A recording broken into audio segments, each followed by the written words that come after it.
Hai teman-teman yang berbahagia, berjumpa kembali dengan saya Dr. Andri, spesialis kedokteran jiwa dari Rumah Sakit Omni Alam Sutra Tangerang. Di kesempatan kali ini saya ingin kembali berbicara tentang masalah gangguan tidur ya. Gangguan tidur ini sangat sering dialami oleh sebagian orang di bumi ini, dan ternyata menurut penelitian dikatakan lebih dari 50% orang pernah mengalami gangguan tidur sepanjang hidupnya. Jadi saya pernah mengalami gejala gangguan tidur ya. Nah, biasanya kalau saya mengalami gangguan tidur itu kalau saya terlalu exciting ya, besoknya mau melakukan sesuatu yang menyenangkan atau ada kabar yang tidak menyenangkan di malam harinya. Nah, biasanya kadang tidak bisa tidur. Tapi biasanya caranya saya biasanya lebih relaksasi dulu sebelum masuk tidur untuk mengurangi adrenalin yang timbul akibat adanya berita yang exciting ataupun yang tidak nyaman tersebut.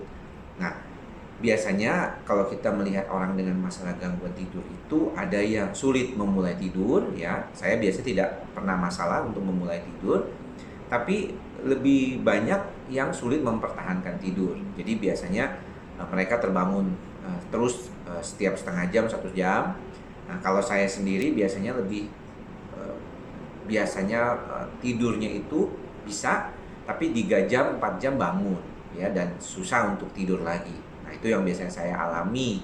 Tetapi biasanya kalau sangat jarang terjadi. Nah, buat teman-teman ataupun pasien-pasien yang sering mengalami gangguan tidur yang sudah bertahun-tahun bahkan, biasanya ketika datang ke dokter akan meminta obat untuk membantu tidurnya.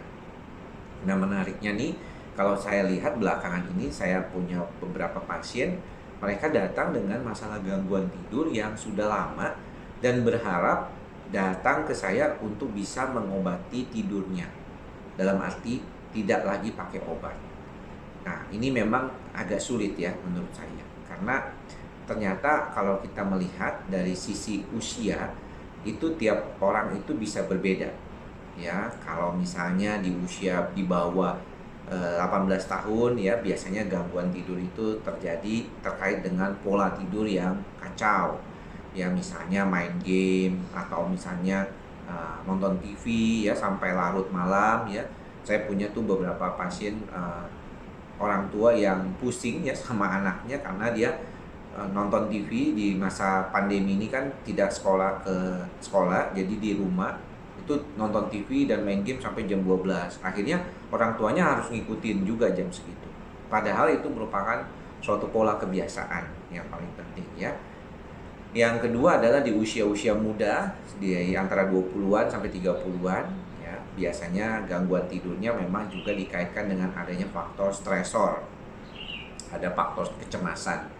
Nah, yang penting menurut saya yang ingin saya pesankan buat teman-teman muda yang menonton ini, jangan membiasakan diri untuk tidur yang tidak teratur ya. Mumpung masih muda ya, tidurlah yang benar. Tidurlah yang bisa membantu diri kita tuh mengalami suatu perubahan. Karena kalau misalnya kita ini sering kali tidurnya itu nggak benar, nanti kebiasaan pada saat udah usia di atas 30-an. Padahal kondisi fisik kita ketika usia 30-an ke atas itu, apalagi sudah di atas 35 ya biasanya, itu mulai berubah tuh ya, baik yang perempuan maupun laki-laki. Ya, dimana kebutuhan tidurnya udah mulai besar, tapi kadang-kadang kebiasaan tidur masa mudanya tuh masih ke bawah gitu. Ya, ini juga sering terjadi. Nah, ada beberapa orang yang salah ya, yang tidak tepat ya mengatasi gangguan tidurnya. Nah, kenapa disebut tidak tepat mengatasi gangguan tidurnya? Karena mereka ini ada yang mengandalkan obat tidur saja. Ya, obat tidur itu golongannya juga golongan yang benzodiazepin. Misalnya seperti alprazolam lah yang paling terkenal. Saya tadi sempat diskusi dengan salah satu orang tua dari pasien saya yang mengatakan bahwa dia itu dulu gangguan tidurnya banyak menggunakan alprazolam, dan memang dia mengatakan enak pakai alprazolam itu. Saya mengatakan bahwa kalau saya pribadi ya hampir tidak pernah menggunakan alprazolam untuk gangguan tidur. ya pasien-pasien yang datang kemari dengan masalah gangguan tidur, tapi saya lihat adanya masalah faktor kecemasan, maka saya lebih dominan akan mengobatinya dengan obat antidepresan dan anti cemas yang bukan golongan alprazolam.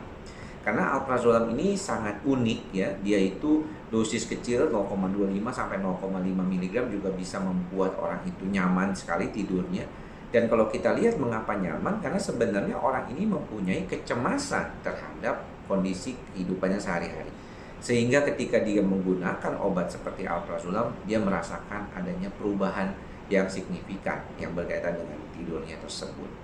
Namun, kalau dipakai dalam jangka waktu lama, lebih dari 1 bulan saja misalnya, seringkali kalau dia hanya sendirian minumnya, dan itu banyak terjadi, itu akhirnya susah untuk dilepas, atau bahkan meningkat dosisnya, sehingga keperluannya yang tadinya cuma minum 1 tablet, atau 0,25 sampai 0,5 naik nanti jadi 0,75, 1 mili, 1,5, 2 ya, bahkan saya pernah menemukan orang yang harus tidur dengan 4 mg alprazolam. Ya, bayangkan dosisnya tuh cukup tinggi sekali ya. Nah, pada dasarnya terapi gangguan tidur ya perlu segera dilakukan. Saya jujur kalau ketemu dengan pasien-pasien yang datang mengalami gangguan tidur setelah 10 sampai 20 tahun makan obat, rasanya agak sulit melepaskan pengobatan begitu saja. Dan tidak ada satupun obat yang bisa langsung misalnya memperbaiki gangguan tidur tersebut. Jadi nggak ada nih obat yang satu misalnya langsung gangguan tidur itu terjadi. Serba-serbi dari proses di otak yang terkait dengan gangguan tidur juga luar biasa. Bagaimana kita melihat bahwa otak ini sangat kompleks. Ya, orang bisa bilang misalnya keluarga sangat sering kali ya merasa bahwa kayaknya nih dia stres nih dok nih gangguan tidurnya. Tapi kalau ditanya sama orang yang mengalaminya, ya enggak juga tuh, saya nggak stres, ya biasa-biasa aja, cuman ternyata polanya yang terganggu. Maka daripada itu, terutama kalau saya lihat teman-teman yang mensubscribe YouTube channel saya ini banyak yang muda nih ya masih ya. Jadi jangan sampai tidur Anda terganggu. Ya, kalau Anda punya kerjaan yang harus mengorbankan tidur Anda, lebih baik segeralah ya perbaiki pola tidur itu. Saya sehari-hari masih menjaga pola tidur saya dengan baik. Saya tidur jam 11 ya. Kemudian bangun jam 6 sampai jam setengah 7 pagi. Setelah itu saya berolahraga selama 40 menit ya, campuran antara kardio dengan olahraga beban, dan setelah itu baru saya sarapan ya. Habis sarapan periksa WA pasien dan kemudian sedikit menulis ataupun membaca, kemudian saya pergi ke praktek. Nah, itu rutinitasnya itu terjaga.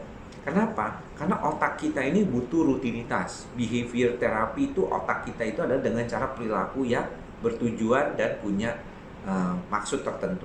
Nah, salah satunya adalah tidur. Jadi bagaimana kita mengganggu pola tidur kita dengan pola yang salah, maka hasilnya nanti akan kurang baik. Mungkin dalam waktu 2-3 tahun tidak ada, tetapi nanti sekitar 5-10 tahun ke depan masalahnya akan terjadi problem. Ini yang perlu diperhatikan. Ya, mudah-mudahan apa yang saya sampaikan kali ini bermanfaat. Jangan lupa untuk teman-teman muda, jangan pola tidurnya ngaco ya. Pelajari dengan baik pola tidur Anda dan tidurlah dengan baik minimal 5 jam sehari. Ya, kalau mau lebih sehat jiwanya 6,5 jam sehari.